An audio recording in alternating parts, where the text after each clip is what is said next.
शरीराच्या सर्व तक्रारींवर उपयुक्त असते. त्याचबरोबर कॅल्शियम, फायबर, प्रोटीन युक्त असे हे डिंकाचे लाडू आज आपण आजच्या व्हिडिओमध्ये बनवणार आहोत. पण त्याचबरोबर अजिबात गूळ किंवा साखर न वापरता हे लाडू आज आपण बनवणार आहोत.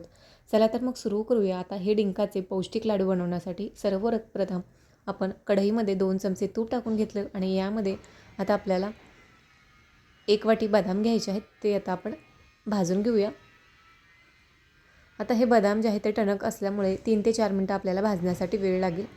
आता मंद आचेवर आपण हे छान असे बदाम जे आहेत ते भाजून घेऊया.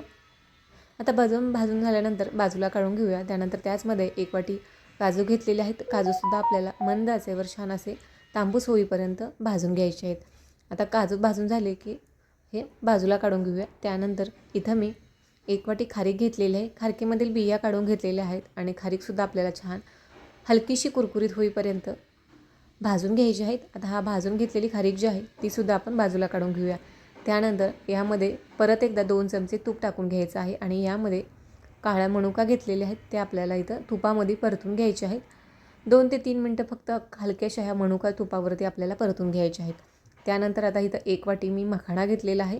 मखाणासुद्धा 3 ते 4 मिनटं मंद आचेवर छान असा भाजून घेऊया. आता प्रत्येक जिन्नस जो आहे तो आपल्याला मंद आचेवर 3 ते 4 मिनटं छान असा भाजून घ्यायचा आहे. भाजून घेतल्यामुळे लाडूची चव जी आहे ते अजूनच वाढणार आहे. पण त्याचबरोबर लाडू जे आहेत ते जास्त दिवस टिकण्यासाठी मदत होते. त्यानंतर आता इथं मी 1 वाटी चिया सीड घेतलेलं आहे. चिया सीडमध्ये भरपूर प्रमाणामध्ये प्रोटीन असतं. आता हे चिया सीड जे आहे ते मंद आचेवर आपल्याला छान असं तडतड उडेपर्यंत छान असं भाजून घ्यायचं आहे. आता चिया सीड भाजून घेतलं. त्यानंतर इथं मी भोपळ्याच्या बिया आणि सूर्यफुलाच्या बिया ज्या आहेत त्या घेतलेल्या आहेत.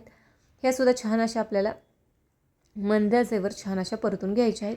खरपूस अशा भाजून घेतल्यानंतर 1 वाटी इथं मी कलिंगडाच्या बिया घेतलेल्या आहेत. त्यासुद्धा छान अशा फुलेपर्यंत आपल्याला भाजून घ्यायच्या आहेत. जशा ह्या व्यवस्थित खमंग अशा भाजल्या जातील त्या अशा बिया ज्या आहेत त्या फुलून येतात. आता बिया भाजून घेतल्या. त्यानंतर 1 वाटी इथं मी जवस घेतलेला आहे. जवससुद्धा मंद आचेवर आपल्याला छान खरपूस असं भाजून घ्यायचं आहे. जवस भाजून घेतल्यानंतर त्याच कढईमध्ये मी इथं 3 वाट्या सुकं खोबरं घेतलेलं आहे जे किसून घेतलेलं आहे. आता सुकं खोबरं आपल्याला 3 ते 4 मिनटं फक्त हलकंसं परतून घ्यायचं आहे. याचा रंग अजिबात बदलू द्यायचा नाही आहे. फक्त छान कुरकुरीत होईपर्यंत मंद आचेवर आपण ह्याला भाजून घेणार आहोत. आता वजनी प्रमाण म्हटलं तर 300 ग्रॅम इतपत मी इथं खोबरं घेतलेलं आहे आणि वाटीने 3 वाटी प्रमाणाचं आपण इथं सुकं खोबरं वापरलेलं आहे.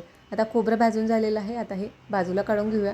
त्यानंतर परत 1-2 चमचे तूप टाकून घेतलं आणि तुपामध्ये आपल्याला 1 वाटी डिंक जो आहे तो छान असा तुपामध्ये भाजून घ्यायचा आहे. छान असा फुलेपर्यंत आपण हा डिंक जो आहे तो भाजून घेऊया.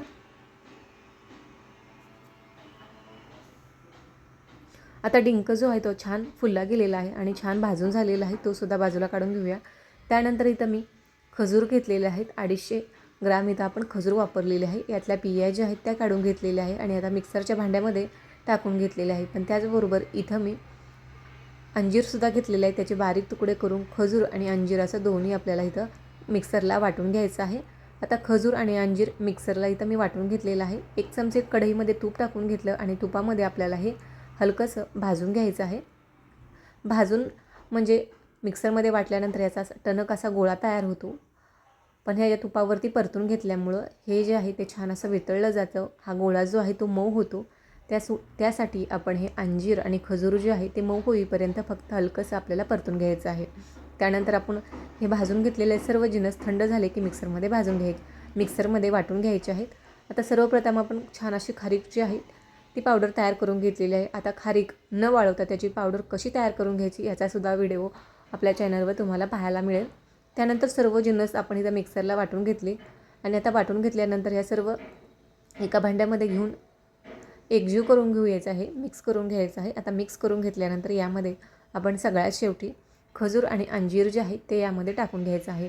आता बऱ्याच वेळा खजूर आणि अंजीर जे आहे आपण हे वाटून घेतलेलं आहे. त्यामध्ये अंजीर जर बारीक नाही झालं तर तुम्ही 2 ते 3 तास हे अंजीरचे तुकडे करून पाण्यामध्ये भिजवून ते तुम्ही वाटून घेऊ शकता. म्हणजे ते लगेचच त्याची पेस्ट होण्यासाठी मदत होते. आता तयार मिश्रणाचे आपल्याला लाडू तयार करून घ्यायचे आहेत. आता इथं मस्तपैकी आपले डिंकाचे पौष्टिक असे लाडू जे आहेत ते बनवून तयार झालेले आहेत.